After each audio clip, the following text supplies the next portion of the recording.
Your teenager has turned into the most selfish person in your house. Everything is about him, about his plans, about his mood, about his needs, his timeline. You don't even exist. His mother doesn't exist. His little brother definitely doesn't exist. And you're thinking, how did I raise a kid so self-centered? And the answer is, you didn't.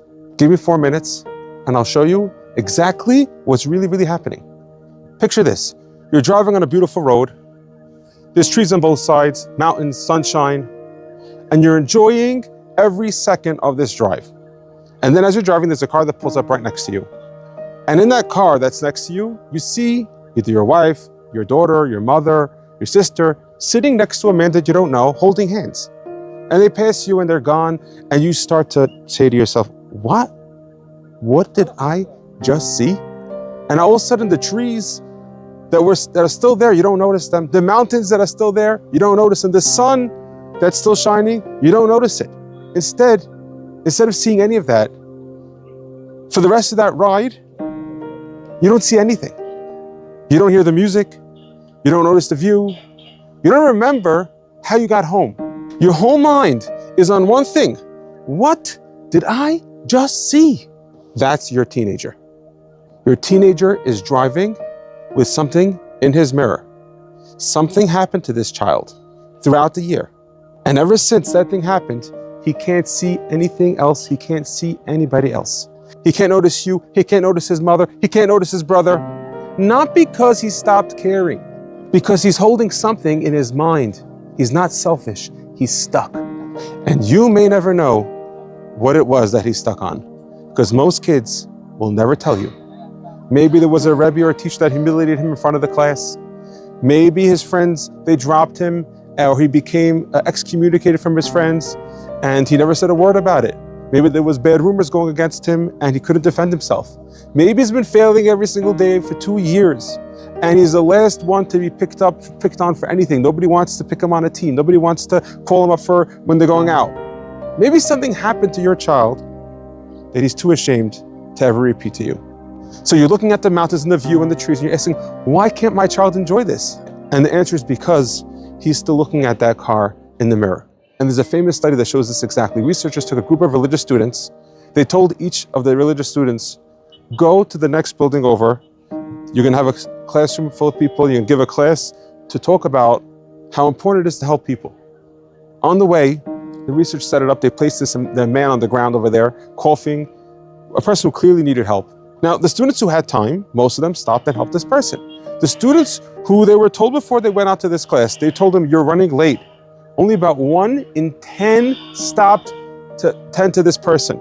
Some of them stepped right over this person. They were on their way to the class. These are good people, religious people, on their way to talk about helping other people. They were not selfish. They were under pressure. That's the whole point. When a person is under pressure, they stop seeing other people. Not because they're bad, because they can't. Your son isn't a bad kid. Your son is a kid under pressure. Now here's a mistake almost every parent makes, and you say the sentence. The sentence is, you only think about yourself.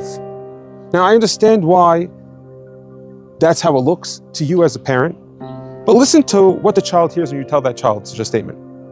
He says to myself, with all that I'm going through, and all my tests that God has given me, even my father thinks I'm a bad person. How does it feel for a person to feel that his father feels that he's a bad person? He has one more thing on his mind except that thing that he's still looking in the mirror.